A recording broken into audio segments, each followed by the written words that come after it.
आप में से कई लोगों को पता होगा कि महाप्रभु जगन्नाथ जी 15 दिन के लिए बीमार क्यों होते हैं।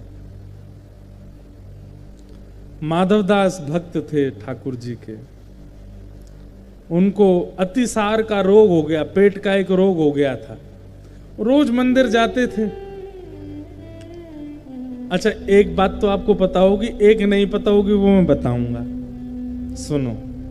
अतिसार का रोग हो गया माधवदास जी को। अब वो उनको इतना शौच जाना पड़ता था कि वो मंदिर में शुद्धि नहीं रहती थी, तो इसलिए वो मंदिर जाना बंद कर दिया। एक तो होता है कि आप ठाकुर जी का दर्शन करने जाते हो, और एक होता है कि ठाकुर जी आपको देखने के लिए बुलाते हैं। भक्ति प्रारंभ होती है, आप महाप्रभु जी को देखने जाते हो, और भक्ति स्थिर होती है, ठाकुर जी आपको खुद देखने के लिए बुलाते हैं। उनका मन नहीं लगता आपको देखे बगैर। माधवदास जी की स्थिति किस स्थिति में आ गई थी? अब ये दर्शन करने नहीं जाते थे, ठाकुर जी को चाव होता था कि माधवदास आए, मैं उसको देखूं। बंधु, ऐसी भक्ति कभी हमारी हो जाए, हम महाप्रभु जी को देखने नहीं जाएं, ठाकुर जी को चाव हो। हमारे स्वामी श्री हरदास जी महाराज की परंपरा का एक भाव हमारे भैया सुना रहे थे। वो बता रहे थे, एक दिन प्राचीन काल की बात है कि श्री जगन्नाथ जी का श्रृंगार हो रहा था। बहुत ध्यान से सुनिएगा। जगन्नाथ जी को माला धरा रहे थे, वस्त्र धरा रहे थे पुजारी जी। इतने में क्या देखा, महाप्रभु जगन्नाथ जी ऐसे खड़े खड़े ऐसे डोल रहे थे।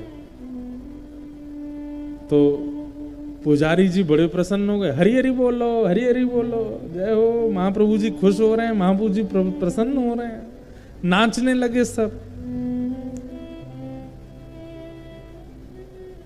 दैतापति आदि सब आ गए, सब उस दृश्य को देख रहे कि महाप्रभु जी धीमे धीमे अपनी वेदी पे बैठ करके झूम रहे हैं। सबने पूछा, जय जय, आपकी प्रसन्नता है, हमारे लिए बड़ी प्रसन्नता की बात है, लेकिन हम जानना चाहते हैं, आज ना तो कोई ऐसी शुभ तिथि है, आज ना ही कोई ऐसा शुभ मुहूर्त है, आज ना ही कोई ऐसा उत्सव है, आप इतने प्रसन्न क्यों हो? और अभी तक तो कोई भोग भी नहीं धराया आपको कि भोग पाके खुश हो गए हो, ना श्रृंगार पूरा हुआ, इतने खुश क्यों हो रहे हो आप सुबह ही सुबह? ठाकुर जी, आपकी निजी बात हो सकती है, लेकिन हमको भी बताइए ना, हम भी खुश हो जाएंगे सुन करके, आप इतने प्रसन्न क्यों हो? ठाकुर जी कहते हैं, आज वृंदावन से 20-25 लोगों की टोली मेरे दर्शन के लिए निकली है, और उस समय में ट्रेन तो होती नहीं, फ्लाइट होती नहीं, या तो बैलगाड़ी साधन हो, और अब मुझे इतनी प्रसन्नता हो रही है कि उनको 15 दिन लगेगा मेरे पास आने में, तो उनकी निकलने की खबर मुझको पड़ी और मैं खुश हो रहा हूं कि अब ब्रजवासी मेरा दर्शन करने के लिए आ रहे हैं। ठाकुर जी झूम रहे हैं। पुजारी जन इतने प्रसन्न हो गए, बोले जय हो भगवान। वो भक्त कितने चाव से आ रहे होंगे कि हम जगन्नाथ जी का दर्शन करें, पर उनको क्या पता कि वो जितने व्याकुल आपके दर्शन के, आप उससे ज्यादा व्याकुल उनको देखने के लिए हो रहे हो। क्यों? क्योंकि वो ब्रज से आ रहे हैं, क्योंकि वो रसिक जन आ रहे हैं, क्योंकि वो ब्रज के सेवक जन आ रहे हैं। जगन्नाथ जी बोले, सुनो, ये सब बड़े भजन निष्ठ आ रहे हैं, जितने भी आ रहे हैं मेरा भजन बहुत करते हैं, इनके लिए उत्तम व्यवस्था कर दो, आदि आदि सब। 15 दिन बाद जब वो सब ब्रजवासी पहुंचे तो महाराज पुष्पों से उनका स्वागत हुआ, सबने उनकी बढ़िया व्यवस्था की। बोले, हमने कोई पत्र तो भेजा नहीं, हमने आप लोगों को बताया तो था नहीं कि हम आ रहे हैं, आपको ये और इतनी व्यवस्था, इतनी सेवा करने की क्या आवश्यकता? बोले, भैया, जब उन्होंने वृत्तांत बताया, बोले आप 15 दिन पहले जब निकले थे तो महाप्रभु जी अपनी ब्रह्म वेदी पर झूम रहे थे कि, और उन्होंने बताया कि आप दर्शन को आ रहे हैं। इतने प्रसन्न हो गए वो रसिक जन। बोले, भैया, और जगह तो सुनोगे हो कि भक्त दर्शन करवे जावे, लेकिन आज पहली बार सुनी कि भक्त के दर्शन के काजे महाप्रभु जी उत्सुक हो रहे हैं। हमारी भक्ति ऐसी हो गई। हमारी भक्ति ऐसी हो जाए कि ठाकुर जी उत्सुक हैं हमको देखने के लिए। तो माधवदास जी उसी स्थिति के थे। ठाकुर जी पूरे दिन मानो जैसे व्याकुल होकर के अपने नेत्र खोल करके, और मैं तो कहता हूं जगन्नाथ जी की पता पलकें नहीं है, श्री जगन्नाथ जी के ये पलकें नहीं है। क्यों? ठाकुर जी ऐसे आंख खोल करके, और यूं भी नहीं कि और जगह तो आप देखोगे ठाकुर जी के कैसे नेत्र, कटाक्ष नेत्र हैं, छोटे छोटे नेत्र हैं, धीमे धीमे खोलते हैं। पर जगन्नाथपुरी में तो ऐसे खोल के बैठे हैं। जैसे कोई व्यक्ति अगर ऐसे अपने नेत्र कर ले तो और नेत्र बड़े हो जाते, पलक झपक नहीं पाती। तो मानो ऐसा लगता है महाप्रभु जगन्नाथ जी ऐसे बैठे हैं। सबको क्यों देख रहे हैं ऐसे? बोले भैया मेरे दर्शन में भीड़ ज्यादा भई और तेरी पलक कहीं झपक गई, तू वो नहीं देख पाया तो चिंता मत करियो, मैं तो देख रहा हूं, मेरी नजर तो पे ही है, मैं तो ये देख रहा हूं। और अकेले नहीं खड़े, बगल में तुम भी खोलो अपनी आंख। तो सुभद्रा जी ने भी खोल ली, बलभद्र जी ने भी खोल ली। बोले ये दोनों क्यों खोल के बैठे? जगन्नाथ जी बोले भाई लाखों लोग आएंगे, मैं ज्यादा से ज्यादा 1-1.5 लाख लोगों को देख लूंगा, बाकी के जो बच कुछ जाएंगे उनको तुम देख लेना, फिर बाद में मुझे दिखा देना। ये भी आए थे इसलिए बलभद्र जी सुभद्रा जी भी ऐसे बैठे हैं। ऐसे जगन्नाथ जी हमारे ऐसे बैठे हैं, पलक है ही नहीं है, झपकते ही नहीं है कभी। जब रात में बड़ श्रृंगार होता है जगन्नाथ जी का पुष्पों का, तब पलक धराई जाती है जगन्नाथ जी को कि अब ठाकुर जी शयन का समय आ गया, अब नेत्र बंद करो, तब पलक धराते, नहीं तो पलक है ही नहीं जगन्नाथ जी के। अगर मैं ऐसा कह दूं तो इसमें कोई अतिशयोक्ति नहीं। पूरे भारत में जितने ठाकुर हैं वो भक्त वत्सल हैं, लेकिन महाप्रभु जगन्नाथ जी ये भक्तों के भक्त वत्सल हैं। मतलब ये भक्तों के आराध्य नहीं है, ये भक्त इनके आराध्य हैं, ये भक्तों की आराधना करते हैं। और जगह तो आप ठाकुर को देखते हैं, पर जगन्नाथपुरी में ठाकुर आपको देखता है। तो माधवदास जी का रोग हो गया अतिसार का, नहीं आ पाते। महाप्रभु जगन्नाथ जी बोले माधवदास नहीं आ पा रहा तो हम चले जाते हैं, और एक बालक का रूप धारण करके गए। माधवदास जी ना हिल पा रहे ना डुल पा रहे, वहीं सब कर रहे थे शौच आदि। महाप्रभु जी गए और जल हाथ में ले ले करके माधवदास जी के वस्त्र धोवें, कभी पैर साफ करें, कभी कुछ साफ करें। माधवदास जी के नेत्र खुल गए। बोले ये कोई बालक नहीं है, जो सुगंधी मुझे आ रही है उससे पता चल रहा है ये महाप्रभु जगन्नाथ जी हैं। तुरंत हाथ पकड़ लिया। बोले प्रभु ये आप क्या कर रहे हैं? आप मेरी सेवा क्यों कर रहे हैं? अरे माधव तू जल्दी ठीक है जाएगो तो फिर मेरे दर्शन के काजे आवेगो, तो दर्शन मेरे काजे आवेगो, मैं तो देखूंगा तब मुझे संतुष्टि होगी, इसलिए मैं जल्दी ठीक कर रहा हूं। माधवदास जी बोले आप परमात्मा हो, आप चाहो तो चुटकी बजा दो तो मेरा अभी पेट ठीक हो जाए, मेरे सारे रोग ठीक हो जाएं। ये 10-15 दिन का मुझे रोग भोगना क्यों पड़ रहा है? ठाकुर जी बोले देखो ये प्रारब्ध है तुम्हारा, किस जन्म का भोग रहे हो तुम्हें नहीं पता, और ये 15 दिन तुम और भोग लोगे तभी तुम्हारे पूर्व के प्रारब्ध नष्ट होंगे। अगर मैं परमात्मा दृष्टि से तुम्हारे 15 दिन के प्रारब्धों को तुमको ना भोगने दूंगा तो इनको भोगने के लिए तुम्हें फिर से जन्म लेना पड़ेगा। समझ में आई बात? यदि अभी आए संकट को तुमने नहीं भोगा तो उसके लिए तुम्हें दोबारा जन्म लेना पड़ेगा। 15 दिन का संकट भोगने के लिए तुम्हें फिर से आना पड़ेगा।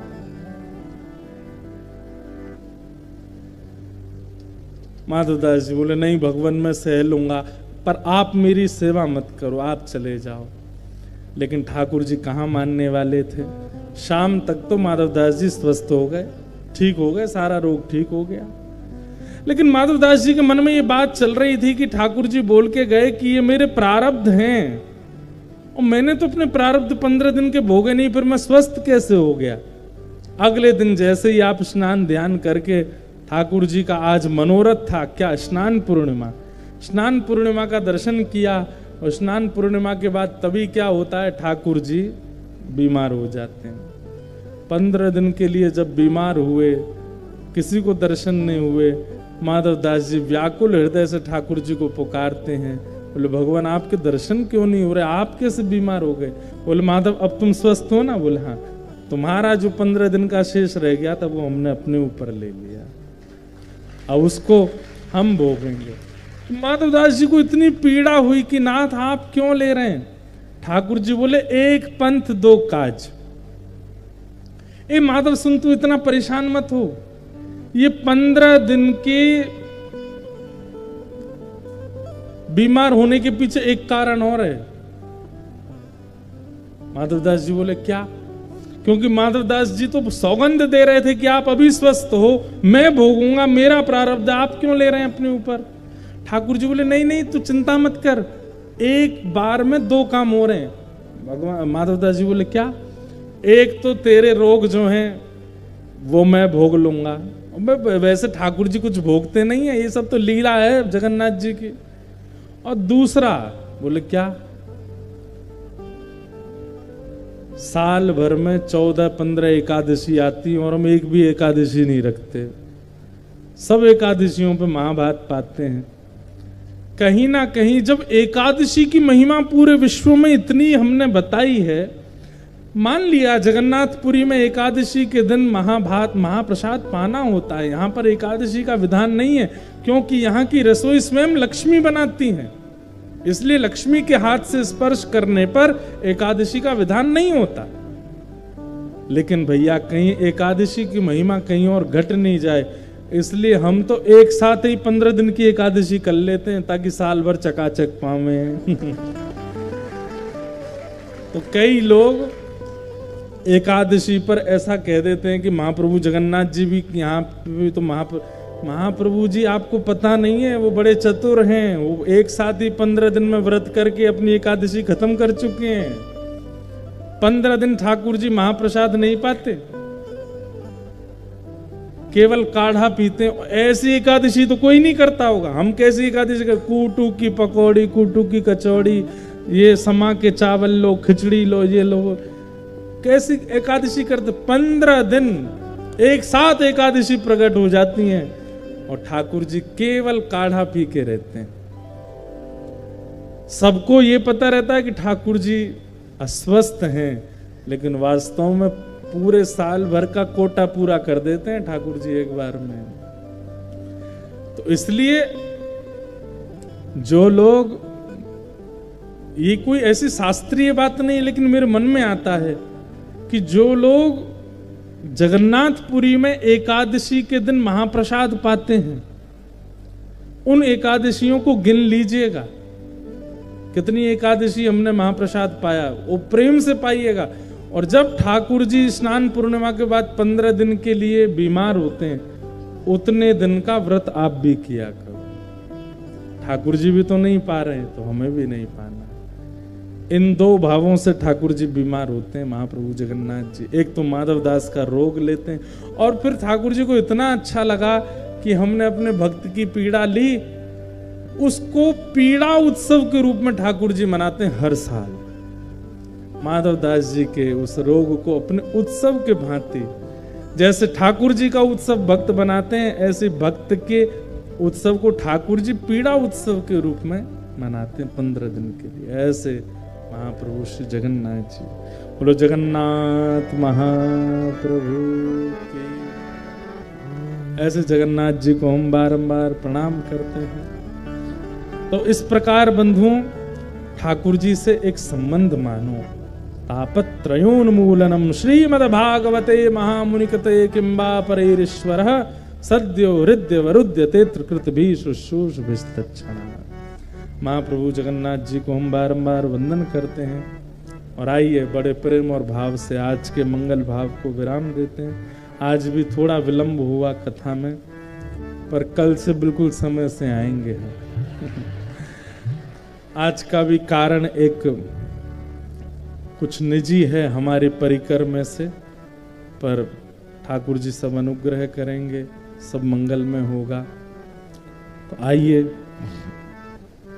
महाप्रभु जगन्नाथ जी को प्रणाम करते हुए आज के मंगल भाव को हम लोग विराम देते हैं। हे भजो मुकुंद माधव मुरारी, भजो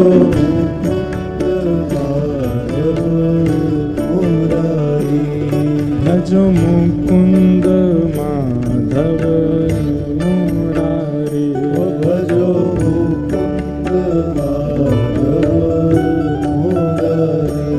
ओ गिरधारी बनवारी, गिरधारी बनवारी। बंधुओं,